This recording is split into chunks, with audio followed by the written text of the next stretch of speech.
about Sun Sung? Because you do docu, you do all this travelogue stuff, I'm quite sure you work with different directors, and the process of prepping is very different. So what are some of the stuff that you do with directors? So once I got the brief, I mean communication is still the key. You communicate with the director and then know the backstory. What are you in for this time, for example? And you do a lot of research, and of course you bearing in mind that although no matter how much effort you put in doing the research, things may go different way when you reach there. Even though you have a researcher over the other country telling you, this thing will happen, that will happen, once you go there, things changes. And unfortunately, I don't have the luxury of working with big crew like commercials, dramas, and feature films. So I have to be almost one leg kick. I have my soundman. We three of us, the director, myself, and the soundman, will work closely with one another. So communication prior to the trip, prior to the shoot, is very important.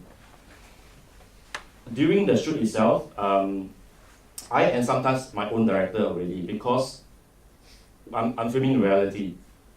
We are injecting maybe a little bit story into realism there. So whatever happens, I have to catch that, and by crafting your shots in a very spontaneous way, you are creating stories out of realism.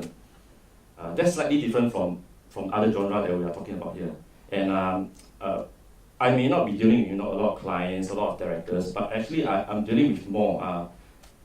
Not to actually compete with them, I'm actually dealing with, for example, a village of directors. When you are there, the reality sets in that the people, the case study they are filming, they are the directors because they decide what happened next. Even though no matter how much research you have done, they decide what happens. They tell you, whether you can shoot or not. For example, I just came back from Malta. I was there filming asylum seekers from Africa. So being in their special status, a lot of them would not want to be filmed. So how do we actually approach them? I spent at least 2 hours playing card games with them, trying to immerse in their community. But in the end, I still couldn't get good shots of them. Things like that actually affect the whole story and the production. So working with for example, a regular director will help a bit because you will know how to tweak the story, how to tweak the situation accordingly, and with mutual trust and discussion, you will bring the story to another level. Yeah, so that's one thing different about my documentary making. So in a way, it's like you can't plan for it to happen a certain way. There's always planning to be done, but of course things change. You have to be spontaneous and be flexible, and you don't try overspill and say, hey, we could have done that. At that spot of time, that is the best scenario, the best situation you can get. That's the best shot you can get. Just do it. Yeah. Okay, just do it. That's a very good one. How about Gerald? Do you work with directors? Yeah, I mean, there are a couple of directors whom I work with already for like 10 years, and then I guess working with them for 10 years, the approach to a project is really different already. So for example, if I meet someone new, then everything else applies, for example, we will exchange references, and stuff like that. But after working with somebody for 10 years, references run out. You know what I mean? So there's only so much pictures, there's only so much online. So this is the time where, because there's really a good friendship and a relationship going on. So most of the time we just sit down and then we just talk, we just talk about how the project, should feel what's the intention, and then from there, right, from these conversations, right, then I try to guess, I try to decipher what the director wants, and then I will interpret it maybe slightly differently from what he wants as well. I guess this is how sometimes we can create something a little bit different. Yeah, so I guess for me it's when I work with somebody for so long really, right, then we want to surprise ourselves, you know what I mean? I don't want a director to give me a couple of images and tell me, oh, I want the look to be like this or like that, But if I establish such a good relationship with the director already, and we can converse well, we can communicate well, right, then I think these conversations are like more important. Of course, if you meet, somebody, you've not been working like, regularly with this person, of course the easier way is to, exchange references and all that kind of thing. So I guess that's like another approach. Okay, so you're saying that because the directors that you've been working with for so long, he allows you or he trusts you to inject your own ideas into his projects. Yeah, so basically like for me and like just say this particular director, right, what we do is like we will have conversations about the brief, about like the storyboard and all that first, and then we will try to create, like somewhat like a look and feel. We have a lot of conversation like about it, and then to present to the agency, right, then he will go find some things that we talked about, not like the other way around, so.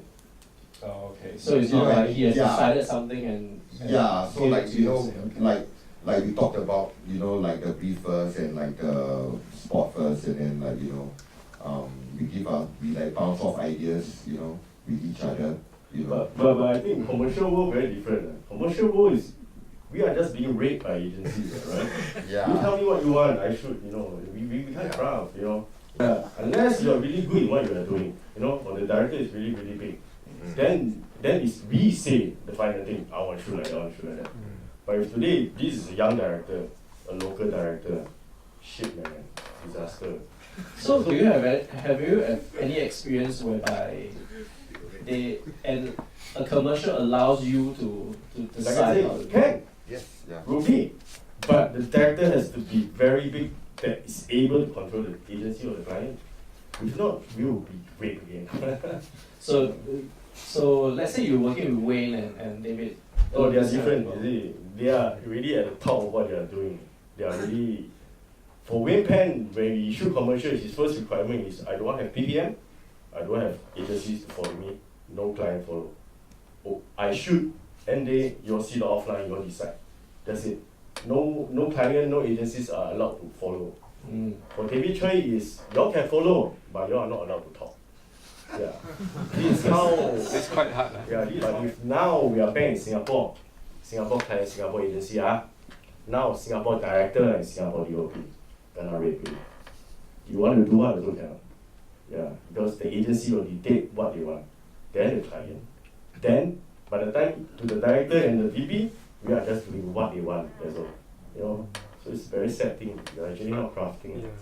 We're actually listening only. Yeah, sometimes Crafting I think is them, man. Yeah, but sometimes we try to enjoy the process a little bit more, like enjoy the rape. Because you have to do it right. I mean, you cannot change. Like what Gerald said, we know sometimes I totally agree with you the context here, or even this part of Asia.